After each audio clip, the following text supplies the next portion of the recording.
السلام علیکم۔ آج میں آپ کو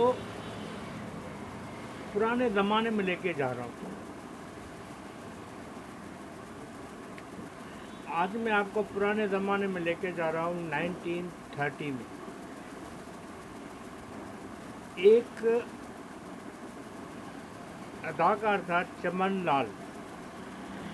چمن لال وہ اداکار تھا جس نے 1960 میں اپنے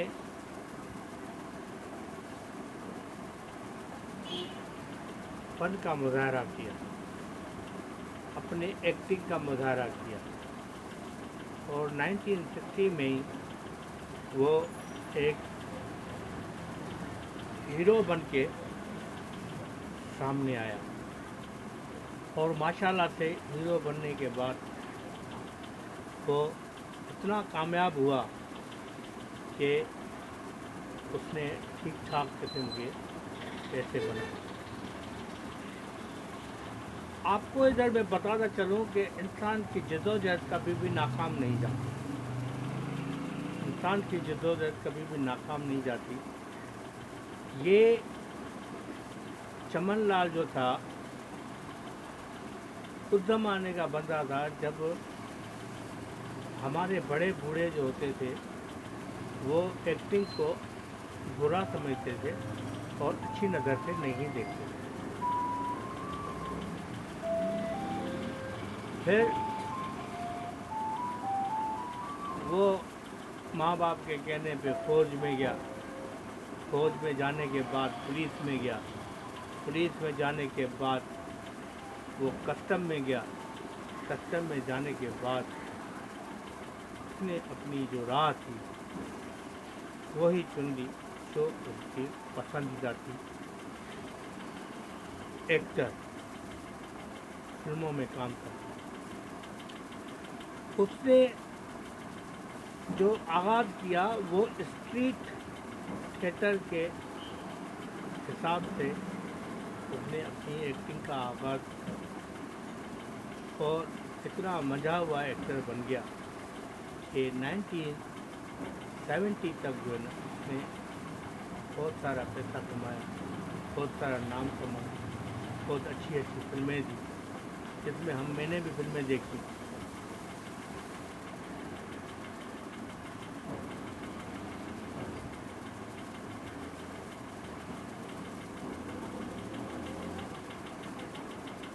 وہ شخص 1970 میں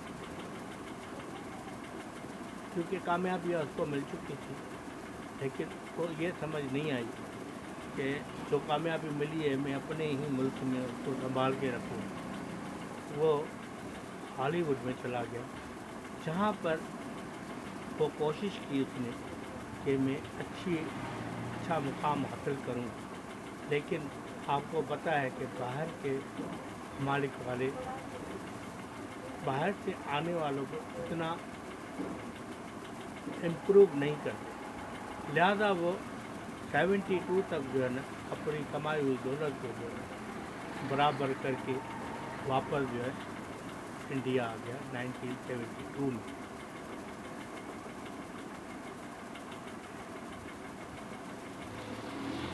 اس کے والد صاحب کا نام تھا شری رام کولی، وہ ایک کسان تھا۔ اس کی ماں کا نام تھا لال دئی،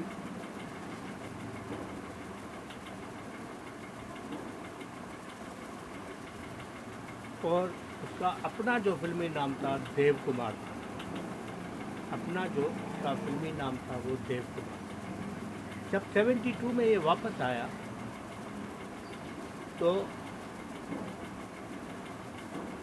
اس کو شمی کپور نے دوبارہ کا ایک بریک دیا۔ یہ پرانے لوگ جو ہوتے تھے، پرانے جی سوچ جو ہوتی تھی، وہ لوگ اپنے لوگوں کو گلے لگاتے تھے اور اچھے کام کو گلے لگاتے تھے، اور اس کو جو ہے اور اپریشیٹ کرتے تھے۔ تو انہوں نے اس کو جب نے پاس بلایا